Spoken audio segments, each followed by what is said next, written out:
অসমত 29 লাখ বিঘা মাটি বেদখলকাৰীৰ হাতত আছে।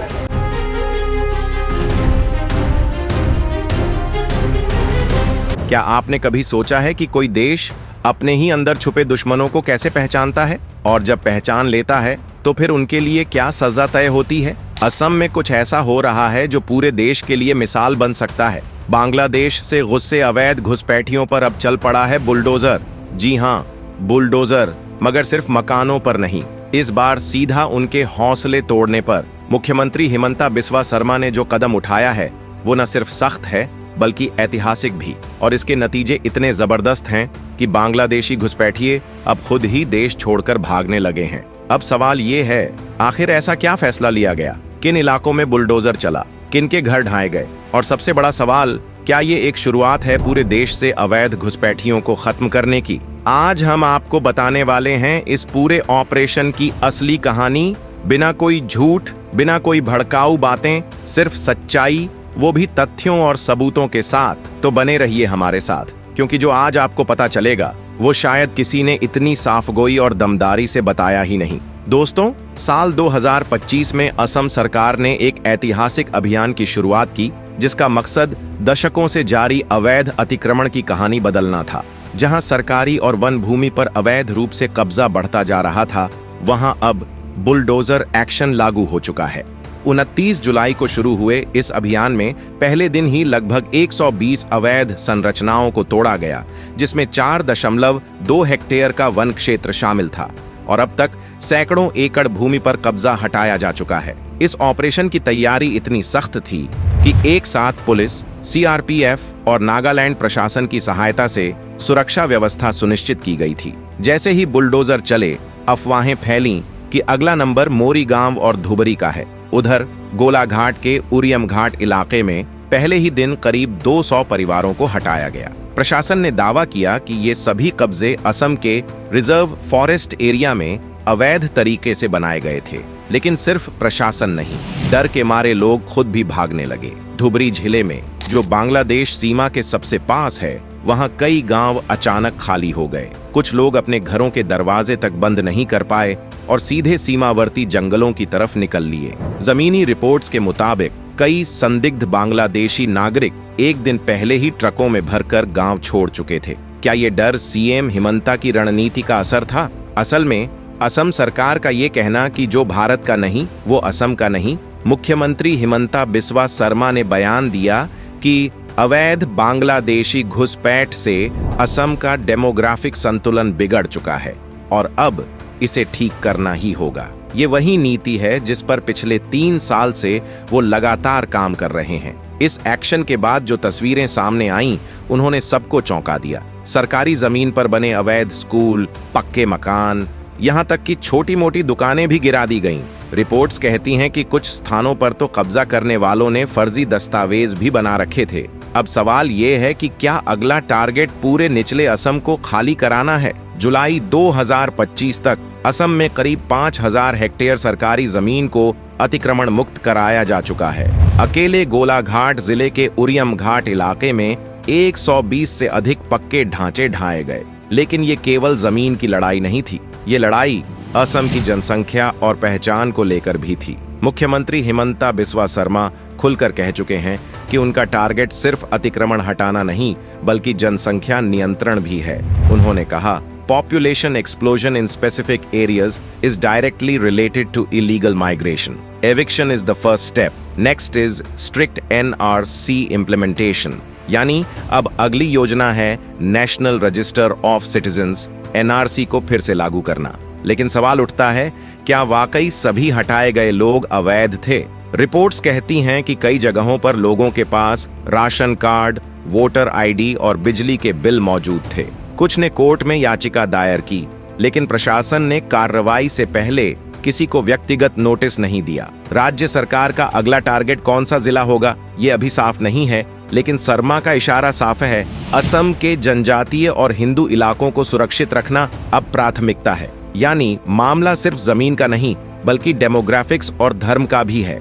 इन सब के बीच सवाल अब यह भी उठता है कि असम में चल रही ये बुलडोजर कार्रवाई क्या सिर्फ अवैध कब्जों के खिलाफ है या फिर इसके पीछे 2026 के लोकसभा चुनाव की बड़ी तैयारी चल रही है। बीजेपी की 2019 की जीत में असम और नॉर्थ ईस्ट से 14 सीटें मिली थीं, लेकिन 2024 में ये आंकड़ा गिर गया। अब हिमंता सरकार इन क्षेत्रों में एक साफ सुथरी वोटर बाउंड्री खींचना चाहती है, जहां मुस्लिम घुसपैठिए, खासकर बांग्लादेशी मूल के, वोट न बना सकें और जो पहले से हैं उन्हें एनआरसी के जरिए सस्पेक्टेड सिटीजन बना दिया जाए। बुलडोजर पॉलिटिक्स शब्द पहली बार उत्तर प्रदेश में योगी आदित्यनाथ की छवि से जुड़ा, लेकिन अब असम में भी यही इमेज हिमंता बिस्वा शर्मा को दी जा रही है। मीडिया ने उन्हें योगी ऑफ द ईस्ट तक कह डाला है और बीजेपी के अंदरूनी सूत्रों के मुताबिक ये हिमंता का रास्ता है राष्ट्रीय राजनीति की तरफ बढ़ने का। लेकिन विपक्षी दलों को ये सांप्रदायिक साजिश नजर आती है। जहां एक तरफ लोग इसे इंडिया फर्स्ट स्टेप कह रहे हैं, वहीं दूसरी तरफ इसे सेलेक्टिव टारगेटिंग भी कहा जा रहा है। जब किसी राज्य की सरकार बुलडोजर को राजनीति का हथियार बना ले, तो क्या ये विकास है या विनाश? और अगर वोट के लिए एक समुदाय को डराया जाए, तो क्या वो डर 2026 में वोट में बदल जाएगा या बगावत में? भारतीय खुफिया एजेंसियों की रिपोर्ट के मुताबिक सिर्फ पश्चिम बंगाल में 40 लाख से ज्यादा बांग्लादेशी घुसपैठिए मौजूद हैं। ये रिपोर्ट्स 2023 में संसद में भी पेश हुई थीं, लेकिन तब इन्हें दबा दिया गया। अब हिमंता मॉडल को इन राज्यों में कॉपी किया जा सकता है। बीएसएफ पहले ही यहां 100 से ज्यादा बांग्लादेशी नागरिकों को अवैध रूप से भारत में घुसते हुए पकड़ चुकी है। अब जब बंगाल में ममता बनर्जी सरकार की पकड़ कमजोर हो रही है, बीजेपी इन इलाकों को नेशनल सिक्योरिटी जोन्स डिक्लेयर कर सकती है और वहां भी असम जैसी कार्रवाई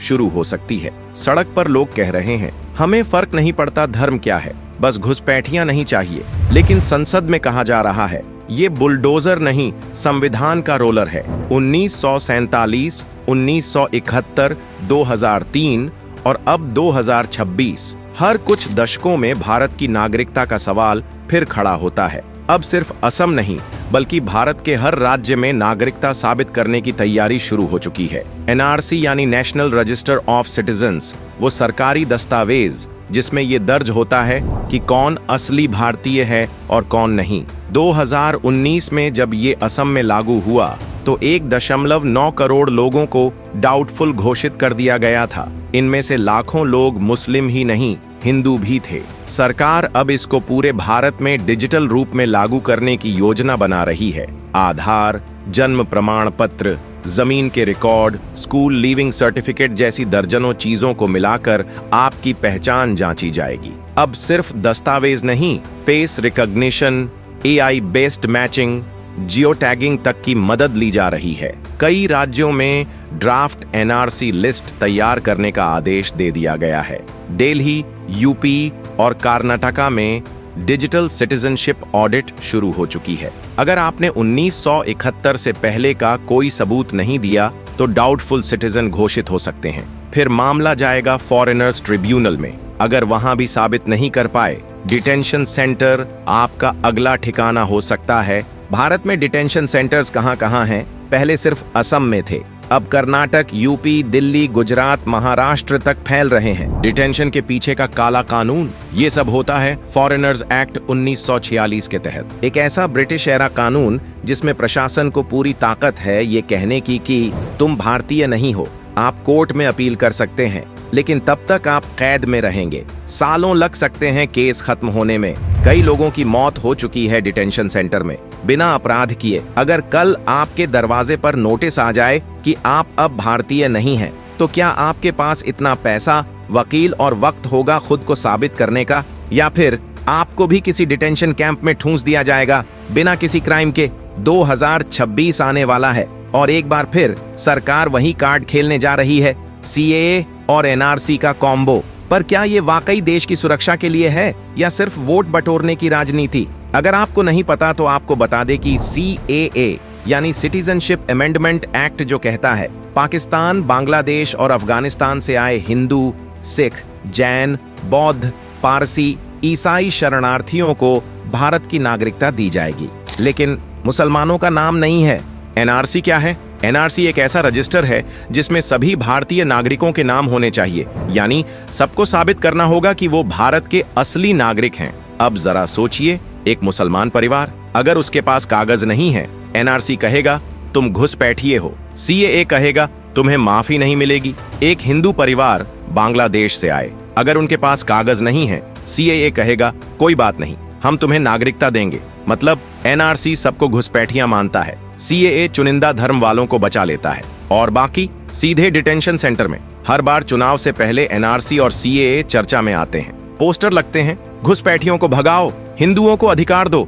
पर फिर सवाल उठता है, क्या ये कानून देश की सुरक्षा के लिए है या फिर धार्मिक ध्रुवीकरण और वोट बैंक की पॉलिटिक्स? 2024 के चुनाव से पहले असम, बंगाल और यूपी में एनआरसी को जोर शोर से उठाया गया था। बीजेपी ने कई रैलियों में इसे मुद्दा बनाया था। भारत वो देश है जहां मां से पहले माटी बोली जाती है, लेकिन जब उसी माटी से किसी का रिश्ता सिर्फ कागज से तौला जाए तो वो देश देश नहीं अदालत बन जाता है। ध्यान रखिए, अगर आज आपका नाम एनआरसी में है तो भी सोचिए, और अगर नहीं है तो और ज्यादा सोचिए, क्योंकि अगली बार घुसपैठियां कहने वाला सिस्टम आपके दरवाजे पर भी दस्तक दे सकता है। ये सिर्फ असम की कहानी नहीं है, ये हर उस इंसान की कहानी है जो इस मिट्टी से प्यार करता है लेकिन सबूत नहीं दिखा सकता। अब आपकी बारी है। अगर आप भी मानते हैं कि देश डर से नहीं न्याय से चलेगा तो अभी लाइक कीजिए, शेयर कीजिए और सब्सक्राइब कीजिए हमारे चैनल को। जय हिंद।